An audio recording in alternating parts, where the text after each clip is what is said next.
Welcome to the David and the Bear podcast. Let's have a good time. Yes, sir. Welcome back, everybody, to another episode of the David and the Bear podcast. I'm here with a good friend of mine. I guess you can say he's kind of like a big brother to me. Um, he was the first he was the first face that I met when I came up to Alabama in regards to like photography and all that kind of stuff. He's really him in videography, to be honest. I throw that phrase around a lot, being him, but he is actually him when it comes to videography and photography. Um, and I think, yeah, without 90%. further ado, Judah. Yeah. What's up, So Dave? it's been a minute, bro. It's been a minute. Right? So I guess, just kind of getting some background on you. What got you into photography or videography and all that kind of stuff? Yeah. Can you hear me all right? Yeah. Cool. Yeah, so I guess what got me into it at first, so I actually went to school for music production, Mm-hmm. and that's what my degree is in. And I was kind of just in the middle of trying to make like music my career, like whether that be live sound and production or studio production, just like getting bands and artists into the studio and tracking them and mixing all that. So I was doing audio for a while, and my buddy from Illinois, who also he now has a pretty nice video company out of Nashville, but he was in Illinois at the time, and he was like, "Hey Judah, I need your help tracking audio for this music video. Do you want to come and stay with me for the weekend, and we can just knock out a bunch of projects together?" It's like, "Sure, let's do it." So I went, hung out with him for the weekend, was tracking audio. Then, like in the middle of this music video, he was like, "Hey, I actually need more hands on a camera. Can you take some shots for me?" I Mm. was like, "Sure." And he handed me the camera. And I've always had like a passion of like with phone photography, like I was interested in learning how to just use composition and Oh, for get sure. it for like good shots. So like that was always fun to me. But yeah, then he just put it in my hand and just kind of be able to like create and also still within that music scene. Yeah, it was really cool. And like from that moment, I kind of just honestly, I just kind of like fell in love with it. Like I love music more, Mm-hmm. but video kind of just came more naturally to me, like the technical side of it rather than music. I like that. I like that.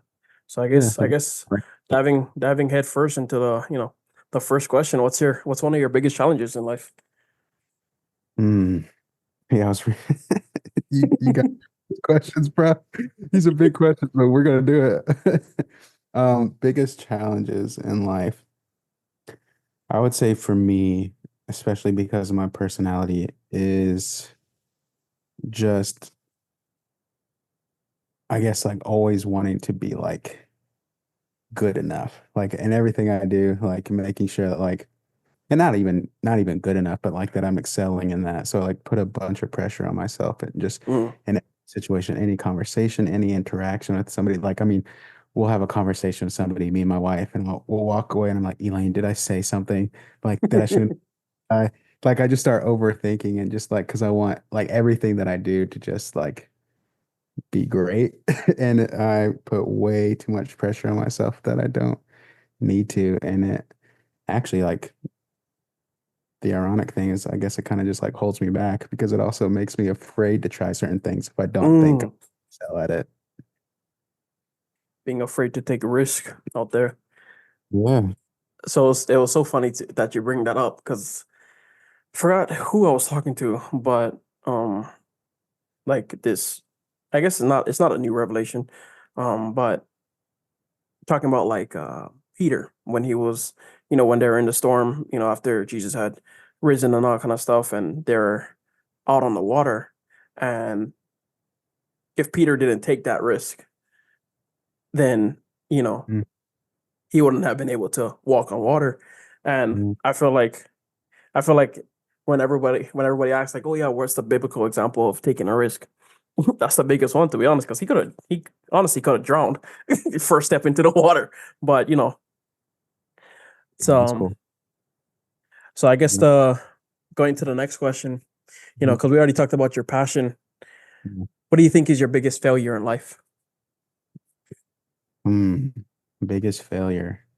I was thinking about this one, and because like I didn't want it to be generic, but I do want it to be true. Um, I think because I recognize what my biggest challenges are, I think my biggest failure is when I like mess up and don't learn from it. Mm, Like if I just kind of like do the same thing, and then at that point, like we're not gaining any wisdom, we're just like at mm, that point, school or what's the definition of insanity? Like doing the same thing over and over again and expecting a different result. yeah. It's like, yeah, so biggest fear I would say is yeah, doing something, not learning from it because I can trick myself and tell myself that my biggest fear is like trying the thing or doing the thing or doing the scary thing, but it's not. It's like, it's deeper than that for me. And I think I got just for myself, I constantly have to remind myself to like, hey, take that risk, do the thing, and then like it may not work out, but if Mm. it doesn't, like figure out why, and then you can move forward and not make the same mistake.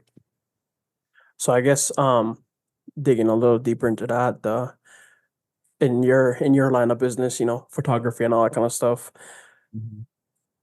I guess giving us an example of like what that looks like for somebody that's in your line, whether it be um the music side or Mhm. videography and photography. Yeah. So just I'll start like something. Let me think. Something like practical and small. Um. So like if you, which we still need to shoot together, by the way. So if you Yeah. like if you shoot with me, you'll see like one flaw I do have when shooting, like whether it be an interview or something creative, whatever. Like I'm more like if I'm not careful, I'm more engaged with like what the technology is doing, and I'm like focusing on that, making sure that everything's working right instead of like engaging or being present with the thing that I'm shooting and where Mm, that becomes an issue sometimes, which in both sides of it can be problematic depending on if like you didn't set up right, stuff like that. So like an example of that, like say I'm shooting a wedding mm, and I only mic the pastor and like not the groom, and because most of the time like I'll mic the pastor and the groom. mm, Sometimes they request it, I'll mic the bride as well. But like, so yeah, for example, if I only mic the pastor and then like I'm editing back through all that footage and everything, and I'm like, oh man, this audio for like the vows and stuff isn't clear.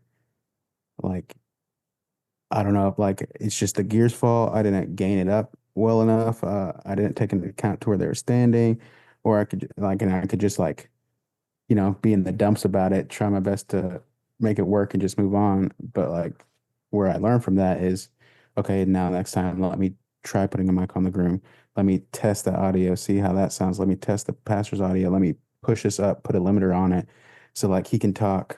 I'm gonna get him talking as loud as possible. And then mm, all catch that bleed from like the couple, catch the bleed from the pastor and the bride with the like the groom's mic. Like just like with technical aspects, just like seeing the areas in which I failed or messed up, like simple mistakes, and just analyzing that, going back over it, and yeah, just trying not to do the same thing the next time. And that could even be with, and so like on the not technical side, like that can even be like with interviews and stuff, where I said like typically if I'm not careful, I pay attention to the technical side of things rather than the relational side of things. And then like by the end of it, I could feel like if I'm watching the interview back and editing, I could feel like, man, this isn't like as engaging as it should be.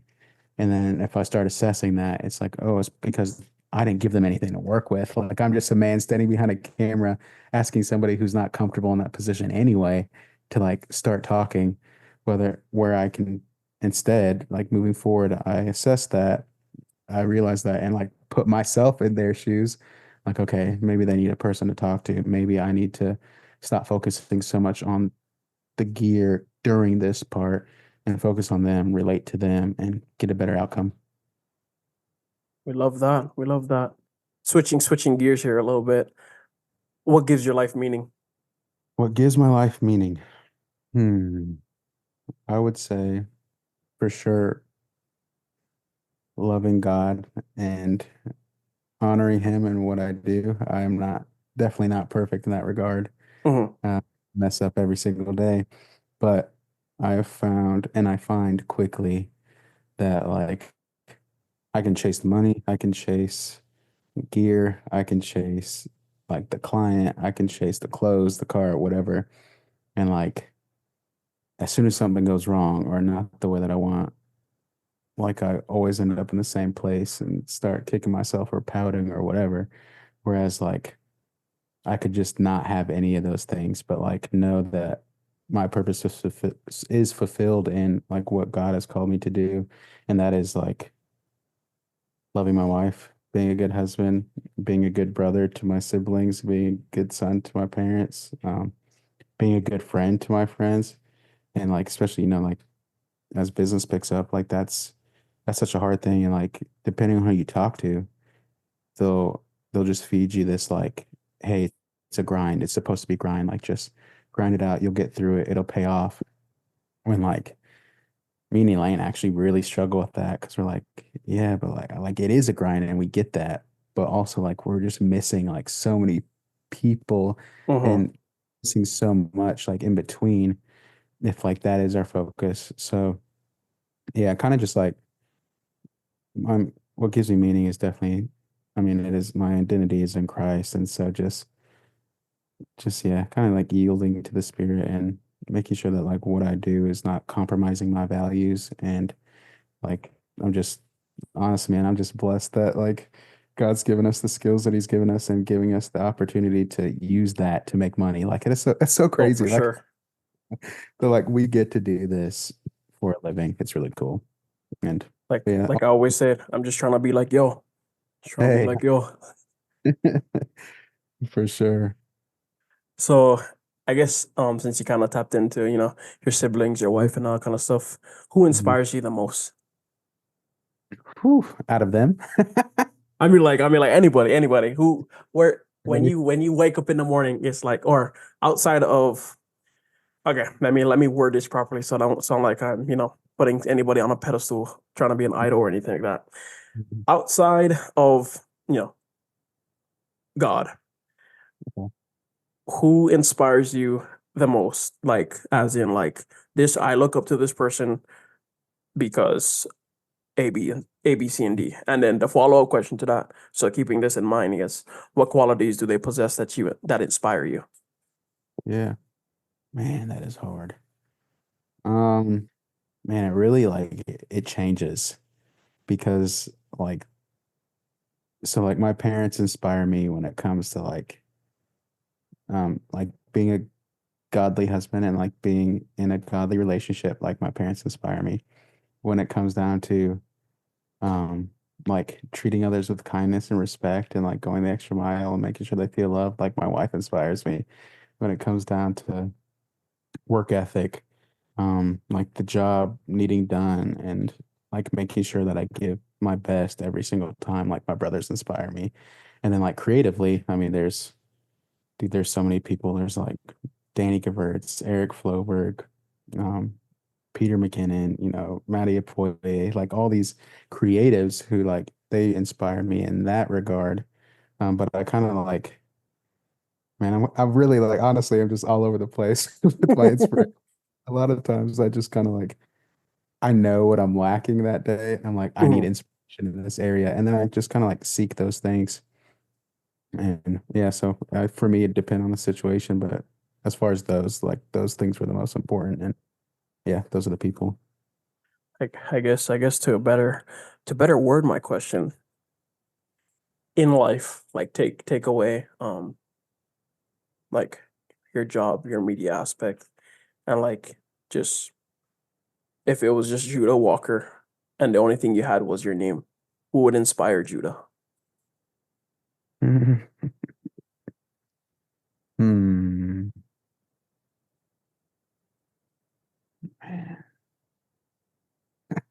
That's so hard. We like to Take away, ask some hard questions. We like to ask some hard questions. You know what I'm saying? yeah. So take away all of that. We're not talking God. Just take away all that and Mhm. just me. Who inspires me? Hmm. I would say Tim Tebow. Tim Tebow. Tim Tebow. He is especially like growing up, he was one of the biggest inspirations to me. So I grew up overseas and like I always had a dream to play football, American football.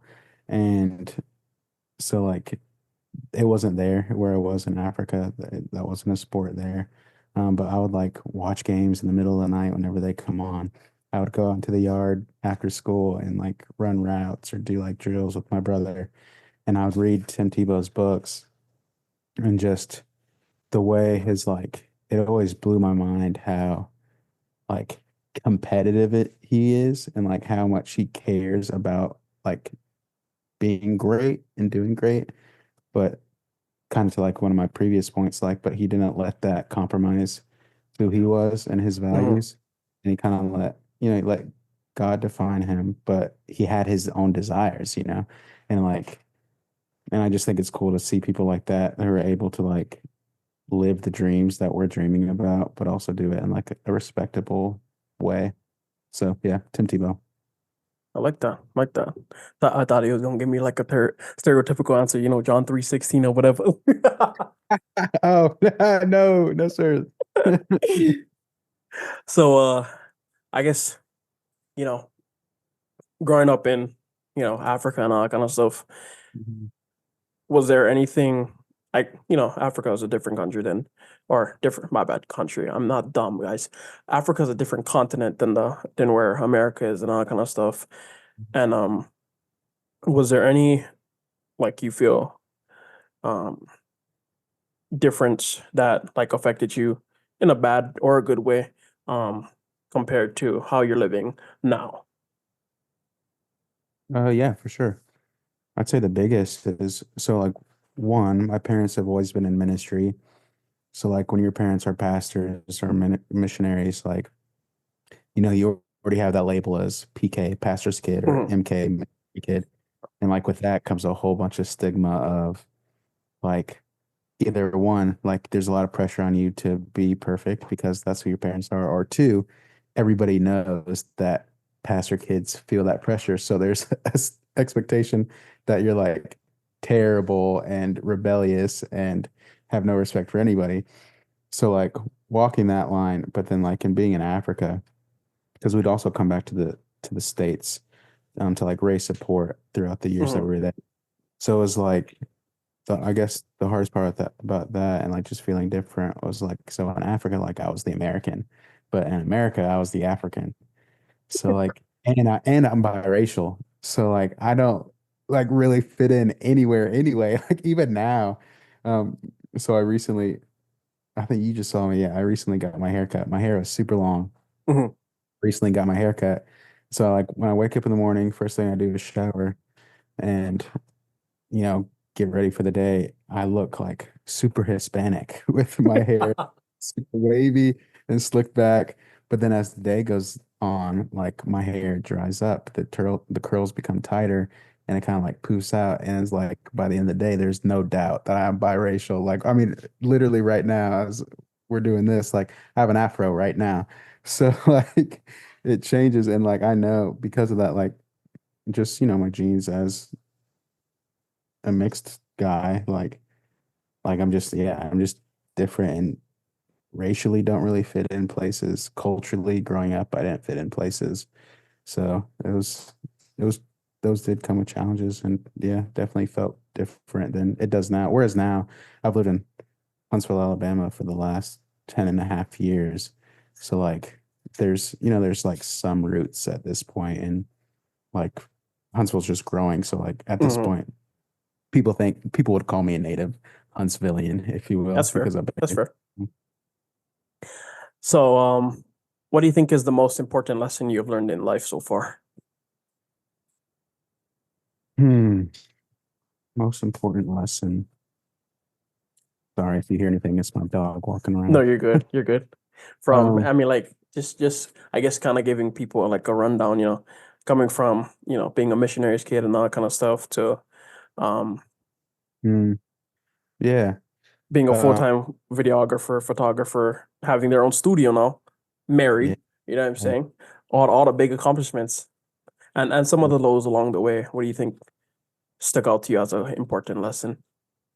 I think what stuck out to me as an important lesson is that people matter.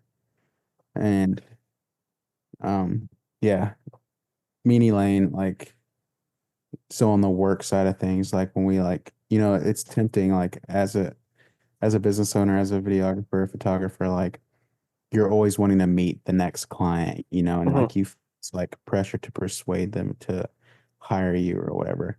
But we have found that like our best experiences always happen or always come from not us like chasing a client, but meeting a person, getting to know them, becoming a friend, and then like that relationship brings something valuable into our lives. And it just happens every time. And like sometimes that's, relationships are hard, people are messy. Oh, for Uh, sure.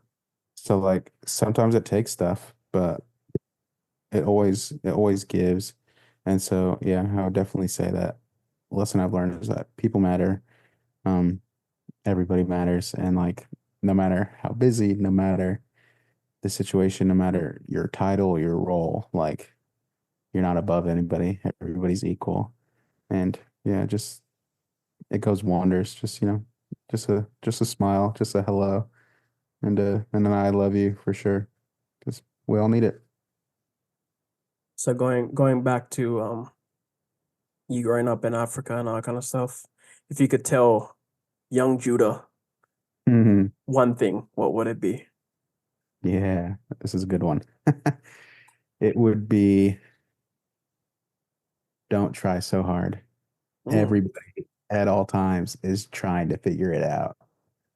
And I remember like in all stages of life, like just feeling this pressure of having to act like I have it figured out. And as I'm getting older, I'm gonna turn 30 this year. I have learned that like, I still feel like I'm 17, honestly. Like, so I know, and like the more people I meet and talk to is like everybody, like in some regard, everybody's just trying to figure it out. So I would tell myself to like, don't try so hard. Like, take some pressure off of yourself. Enjoy the moment. One thing that like breaks my heart to this day is like when I see kids saying that they're not a kid anymore and just mm. trying to grow so fast. So I'm like, man, like when you get older, you are going to miss those days. And yeah, so that's what I would tell myself. So Judah, we're gonna take you and put you in a very uncomfortable situation right now, okay? We're gonna take you from behind the camera to in front of the camera. If you Hmm. could send a message to a large group of people, who would those people be? And what would your message say? Hmm. If I could send a message to a large group of people, does it have to be like specific by name No, no, or just a large group of people. So like whether it be like, videographers, photographers, or like completely different set of people, podcasters, business people, okay. whoever. Yeah, to I would say to those like trying to figure it out and like especially like the world we're in is different, like it's changing. Um, but to those trying to just figure it out, like I don't know, just like one, like pursue the Lord and trust his will for your life. And in that know that he will like reveal the desires of his heart and he like if you seek him, like he will align your desires with his. And one thing a youth pastor told me years and years ago was like, Judah, like God puts these desires in you. So like chase it. And if it's not his will for your life, like he'll close the door, but chase Mm. after it.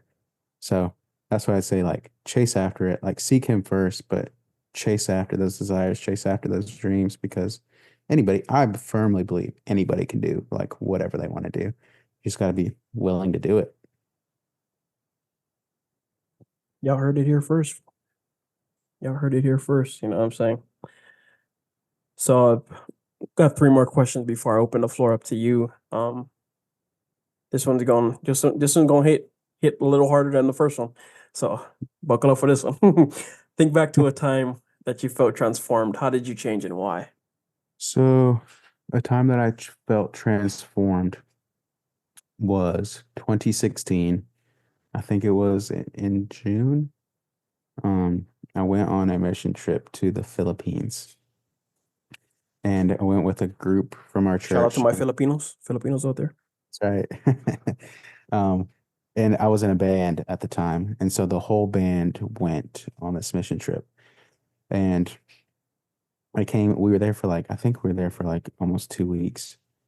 And on a Sunday, we split up into small groups, and we each small group had to go to a different church, and they were responsible for some kind of role at the church. And like, I am terrified of speaking in front of people.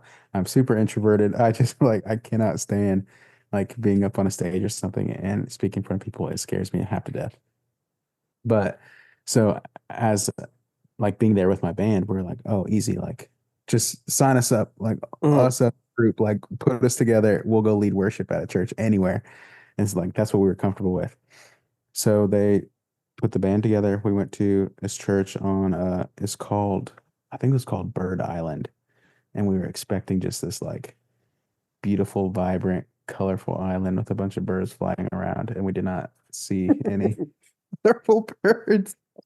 But we went to this church out on this island, and sure enough, we led worship. One of our other friends, who's actually a videographer here in Huntsville, Adam Baden, um, he was in charge. He'll kill me if he ever hears this. He was in charge of preaching, and I know his face probably just turns red if he thinks about like the situation he was in back then, just because it was a high pressure deal and we were all young, and he had to preach to a whole congregation with a translator. So Oh, it's just, lovely. yeah, so it's just, it was scary. Um, but we were there, and there was a missionary there from New Zealand who actually like moved to that village on the island, and he was living there permanently. And after this church service, he pulled the band aside and like had us sit in this room with them, and he was talking, and he's like, I just want you guys to know, like, one, like, know the power of what you guys are doing, like stepping up on a stage and leading in worship. But then two, like, outside of even worship leading, because like we did some songs Mhm. that weren't worship, like some of them were secular. But he was like, but like, realize like the power of what you're doing. Like, you are getting on a stage and you are influencing people. And that comes like with a huge responsibility. And like, your responsibility is to be vulnerable, because there's somebody sitting out there who's struggling with the exact same thing that you're struggling with, or there's somebody out there who's going through something that needs to hear like the words that you have. And so like, yeah, he kind of just like, so after that, when we got back, actually, it was probably, I think it was like 2 or 3 days later, I went and got a tattoo on my inner forearm that says "Be vulnerable." Mhm. And I kid you not, like for months, it felt like a superpower. Like I was put into situations and I could feel my arm burning. And I was like, Judah, this is your moment to be vulnerable. And I would just like, which I really struggle with, like just in general, being emotional, being vulnerable with certain people. And so like the Lord's just laying on my heart, like, hey, you're in a situation, you're in a position, and like we needed to hear that guy say that to us, so we like would Mhm. not take things for granted. And yeah, it just kind of like changed the way that I talk to people. And because everybody has their own stuff, everybody has mess, everybody's going through something, regardless of how perfect their life looks. Oh, for And sure. yeah, and just being vulnerable just breaks down the walls, and you can connect better. I think this is a perfect segue into the next question. What's your theme song and why? Hmm. I was thinking about this one for a while. I think my theme song is Holding Out by the Lumineers. Mm. Honestly, I can't even tell you what all the words are. So I hope it's not something dumb. But the vibe of it and the chorus of it, like every single time I listen to it, I have to sing it out loud. Meanie Lane. It was the song that we played like as we walked out from our wedding. Mm, It's like I don't know, it like screams adventure at me. And like we're adventurous, we love nature, we love just going out and trying new things. And so yeah, Holding Out by Lumineers, it just feels like an anthem. And I don't know, I like the hype. I wanna be I wanna be adventurous. I wanna ride the wave, you know. so the last question before I open up the floor to you, to pose any questions back to us is this question wasn't on the list, by the way. So Okay. if you're thrown off, it's okay. If you wrote a story about your life, what would the last sentence be? If I wrote a story about my life, what would the last sentence be? Ooh. Oh man. Ooh, and then let's do this. You have 7 words. Okay, wait, I thought that's how let me count them real quick. Or 10, or 10. We give you 10. We give you 10. You have up to 10 words. Yeah. Mm, hmm. Oh man. If I wrote a book about myself, the last line, 10 words. All right. I got the idea. Let me count them in my head real quick. Sorry for the silence. No, you good. You good. Okay, I think it's 10. It might be 9. Um, so it's it's nothing genius, and it's actually an idea kind of like that I've heard at church, but ever since hearing it, like it's always kind of stuck with me and being a desire. And so like those last words would be like, and their lives were better because we met, or and our lives were better because we met, like something like that. And just it goes to the effect of like I desperately want like anybody who knows me, and that's a friend of mine. Like I want their lives to be better because I am in it. And that's just something like we hear. And I don't say that in like a proud way, but in Mhm. a way like just kind of speaks to like I want to remind myself to like serve others, to love others and be a friend to them. Like that. So in our last 5 minutes, I have open up the floor to you and then the closing question after. But yeah, opening up the floor to you. You feel free to ask me any question or pose a question to the listeners of the podcast. Um, yeah. Yeah. My questions for you for sure. I guess first question, what made you start this podcast? Honestly, just getting stories out there, to be honest, because um I feel like no matter like how how much of a cake life anybody feels like they had, or how much of like a bad life anybody feels like they have a story that somebody can relate to. And honestly, it's just really just getting stories out there and making people, like you said, feel vulnerable. Because I feel like that's when we're in our best state, is Mm, is when we're vulnerable, and just allowing people to see that you're going through something, we're going through something. Like CEOs of companies go through stuff too. So it's like don't think that just because you're going through something, somebody else can't relate to you.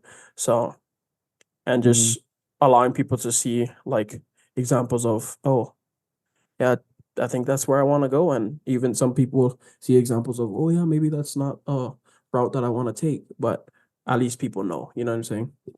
yeah, for sure. Yeah, okay. So my next question, you're here, you're from Hawaii, right? Mhm. What's that transition like? I guess this is a loaded question. Like, what has that transition been like?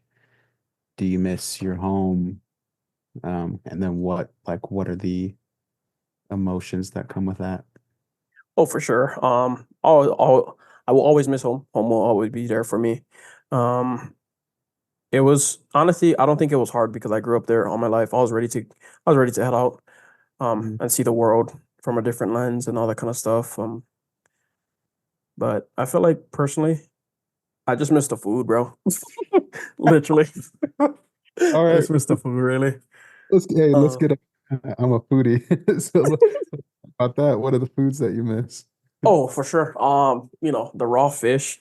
Um, raw fish, love the raw fish. The lao, which is like luau leaf mixed with like luau leaf, wrapped or meat wrapped in luau leaf and all kind of stuff. And like fat. I love the fat, succulent parts of meat too. So I don't want to cut our time short, but I think we're coming up on that 3 minute mark, which Okay. because ain't nobody trying to pay for that $150 a year Zoom thing. So No, not me. um, I Cool. guess in the last minute, just offering the closing question to you. What's one piece of advice you can share with the listeners of the David and the Bear podcast? Yeah, listeners of David and the Bear podcast. Um, follow the host's lead because yeah, just kind of talking with you and just man, be like as long as I known you, like you just want to be a student of life in the craft.